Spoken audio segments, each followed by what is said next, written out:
tuning in once more to my channel. This is your girl Oshari.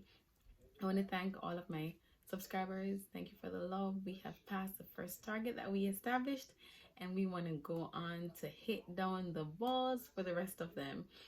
For my new subscribers, I want to thank you for all the love and for being a part of the family. And for those who have not yet subscribed, you can go ahead and hit that subscribe button and that notification bell. I want to talk to you guys about something that is plaguing the airwaves. I'm sure most of us, if not all of us, have heard about the George Floyd murder, execution. Let me say that it was an execution. And I hoped I never had to talk about Black Lives Matter, because it's a very touchy topic for persons who cannot accept the fact that Black lives do matter in this day and age. For those who are trying to rebel against the movement, rebel against our freedom of speech, rebel against us just expressing what we have been going through. Over the past few days, I've been watching social media. I've been watching a lot of people coming out. I've been seeing the wolf in sheep clothing. A lot of people had to be blocked. Yeah, because we're seeing their true colors. And so today I just want us to like break it down. I came here to the US a few years ago, and I've never experienced racism before. Yeah, we've experienced classism back home in Jamaica, but not racism to the core that I experienced when I came here in New York. No, a lot of people will feel like, oh, racism doesn't exist. It's something that's in their mind. Cut that crap. It does exist. Sometimes it's on the train. Sometimes it's right next to you while you're walking. Sometimes it's even in the same office space that you're in. And before I even go any further, let's make this clear. If you walk on the road and you see a Black person and you're like, and if you have to question yourself, or you have to look down and you know, all this kind of emotions start bubbling up inside, you are racist. Best believe it. So a lot of people, they display all of these signs and traits of being racist, but then if you ask them, are you racist? They're going to tell you up front, no, I'm not. The cold truth is, once you admit that you are, then we can start fixing the problem. And I think that's one of the issues that we have here. We have a lot of undercover racist people around us. Funny enough, I think we even have Black people who are racist against your own. Let me tell you something. It doesn't matter how light your skin is. You are still Black.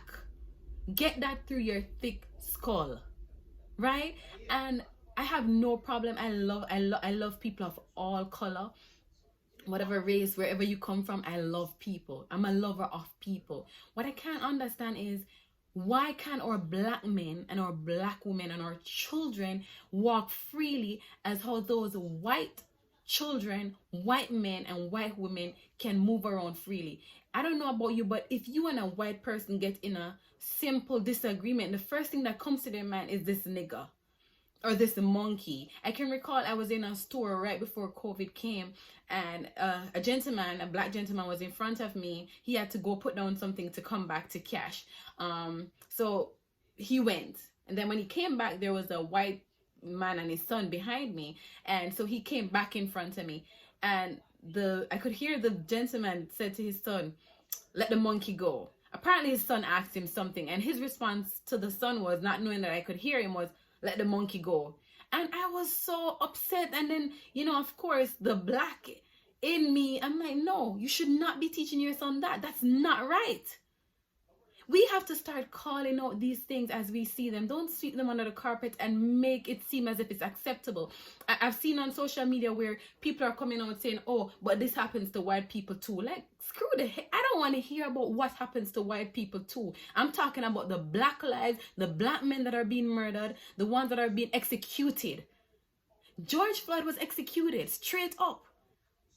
His murderer knew him. They worked together. We need to stop making excuses for people who are racist. We need to call it for what it is, and then we can address the issue. But as long as we sweep the issue under the carpet, it cannot be addressed. All that is happening is that it festers.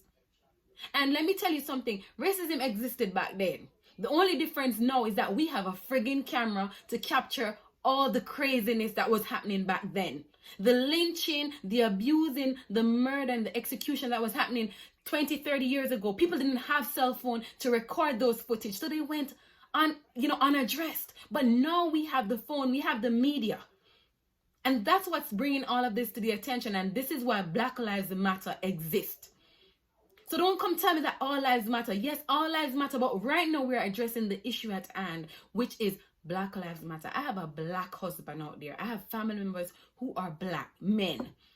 I should not have to worry that when my husband goes on the road, if a police stops him, he's going to have to panic.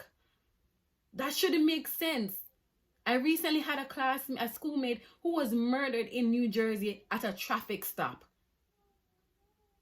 They don't get tickets anymore. You get a gun to your head or in your chest.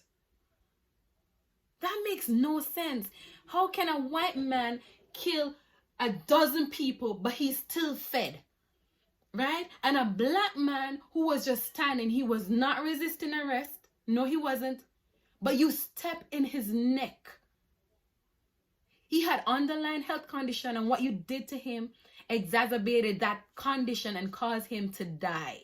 You are a murderer. That's exactly what you are. And the minute we can come together as one, in Jamaica we normally say, divided we fall, but united we stand. Until we can come together as one, we are our brother's keeper. We are our sister's keeper. And we can address this issue of racism and the fact that our black men are not safe. Our brothers or sisters or sons cannot walk the street and are not harassed by these police officers. Whether it's a black police officer or it's a white police officer. This has to stop. Black lives matter. George Floyd's life matters.